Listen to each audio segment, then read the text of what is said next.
আসসালামু আলাইকুম, welcome back to my another video. আজকে আবারও চলে এসেছি খুবই স্পেশাল একটি রেসিপি নিয়ে, বিফ তেহারি রেসিপি নিয়ে। আপনারা সবাই জানেন বিফ তেহারি কিন্তু পুরান ঢাকার ঐতিহ্যবাহী একটি খাবার। তো সেই রেসিপিটাই আপনাদের সাথে আজকে আমি শেয়ার করব। খুবই মজা এবং খুবই লোভনীয়।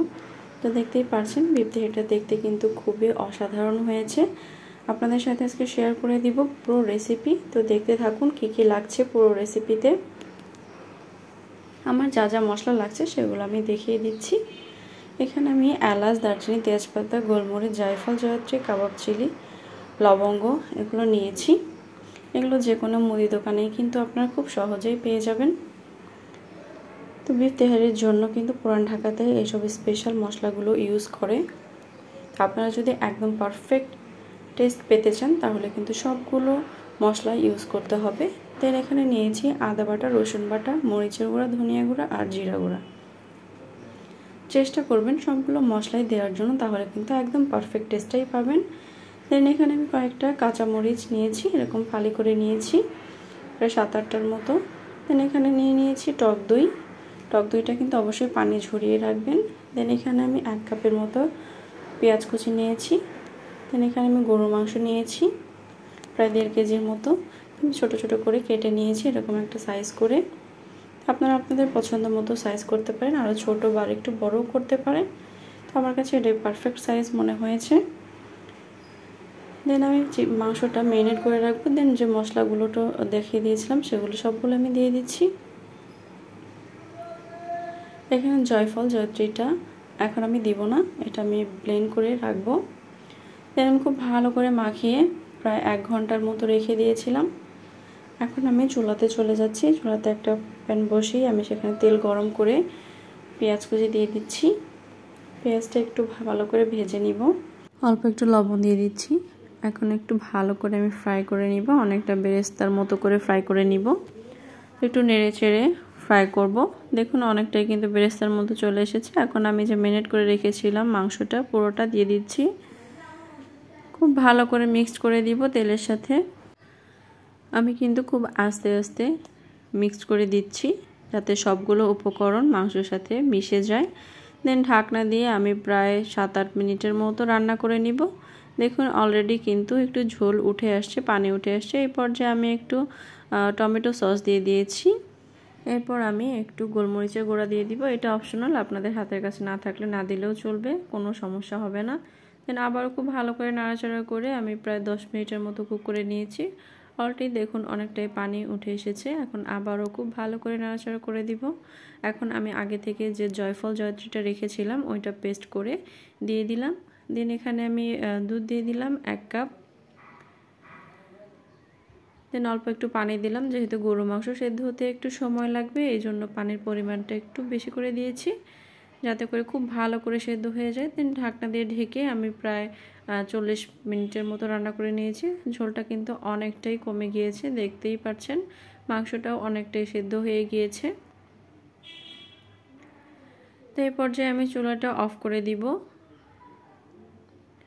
দেন এখানে আমি পোলাওয়ের চাল খুব ভালো করে ধুয়ে ঝরিয়ে রেখেছি পানি।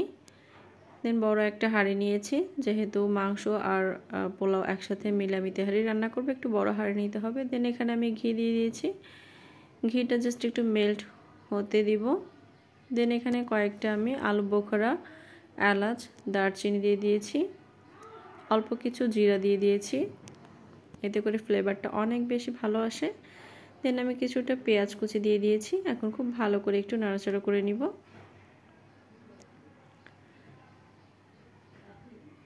দেন আমি যে বেরেস্তা তৈরি করেছিলাম সেখান থেকে একটু তেল দিয়ে দিয়েছি। বেরেস্তার তেলটা দিলেই কিন্তু অনেক বেশি ভালো আসে টেস্টটা। দেন আবারও খুব ভালো করে নেড়ে চেড়ে দেন আমি পোলাওয়ের চালটা দিয়ে দিচ্ছি। পোলাওয়ের চালটা আমি খুব ভালো করে পানি ঝরিয়ে নিয়েছি। এখন আমি চালটা খুব ভালো করে ভেজে নিব। এই স্টেপটা কিন্তু খুবই ইম্পর্টেন্ট ঝরঝরে তেহারি বা পোলাও হওয়ার জন্য। দেন এখানে আমি কিছু কিশমিশ আর কাঁচামরিচ দিয়ে দিয়েছি। আবারও খুব ভালো করে ভেজে নিব, একটু সময় নিয়ে ভেজে নিতে হবে যত ভালো করে ভাজবেন রাইসটা তত বেশি ঝরঝরে হবে। তো আমার ভাজি করা হয়ে গিয়েছে। এখন আমি এখানে পরিমাণ মতো লবণ দিয়ে দিয়েছি। অবশ্যই খেয়াল রাখবেন লবণটা কিন্তু আমি মাংসতেও দিয়েছি, ওইভাবে ব্যালেন্স করে লবণটা দিতে হবে। দেন আমি মাংসটা পুরোটাই দিয়ে দিচ্ছি। এখন আমি খুব ভালো করে আবারও মিক্স করে দিব। মাংসটা যতটুকু নরম হয়েছে রান্নার পরে কিন্তু আরও অনেক বেশি নরম হয়ে যাবে। দেন এখানে আমি দুধ আর পানি মিলে যতটা চাল দিয়েছি ঠিক তার ডাবল পরিমাণে দিয়ে দিব। এখানে আমি 2 কাপের মতো দুধ দিয়েছি আর 4 কাপের মতো পানি দিয়েছি। 3 কাপ রাইস ছিল, এই জন্য টোটাল 6 কাপের মতো আমি দুধ আর পানি দিয়ে দিলাম। দেন আবারও খুব ভালো করে নেড়ে চেড়ে রান্না করে নিব। এ পর্যায়ে অল্প একটু চিনি দিয়ে দিয়েছি, এতে করে কিন্তু টেস্টটা অনেক বেশি ভালো আসে। দেন আমি ঢাকনা না দিয়েই কিন্তু রান্না করব, এতে করে ঝরঝরে তেহারি হয়ে যাবে। ঢাকনা দিয়ে দিলে কিন্তু ঝরঝরে হয় না, একটু পানি পানি থেকে যায়। যখন একদম মাখা মাখা হয়ে আসবে, পানিটা অনেকটাই শুকিয়ে আসবে, তখন এর মধ্যে আমি কেওড়া জল দিয়ে দিয়েছি। আপনারা চাইলে এখানে গোলাপ জলও ইউজ করতে পারেন। দেন ঢাকনা দিয়ে ঢেকে আমি প্রায় 10 মিনিটের মতো রান্না করে নিয়েছি। এখন আমি উপর নিচটা নেড়ে চেড়ে দিব, এতে করে নিচের চাল উপরের চাল নিচে ভাবে দিলে সবগুলো চালই কিন্তু খুব ভালোভাবে সেদ্ধ হয়ে যাবে। তো আমি উপর নিচ করে আলতো হাতে খুব ভালো করে নেড়ে চেড়ে আবারও ঢেকে 10 থেকে 15 মিনিটের মতো দমে রেখে দিব। হিটটা একদমই কিন্তু লো রাখতে হবে। 10 থেকে 15 মিনিট পরে দেখুন আমার চালটা কিন্তু একদমই ঝরঝরে হয়ে গিয়েছে এবং সেদ্ধও হয়ে গিয়েছে। আমি আবারও আলতো হাতে খুব ভালো করে একটু নেড়ে চেড়ে দিব। এটা কিন্তু আরেকটু ড্রাই হয়ে যাবে, যখন একটু ঠান্ডা হবে তখন কিন্তু আরও ঝরঝরে হয়ে যাবে।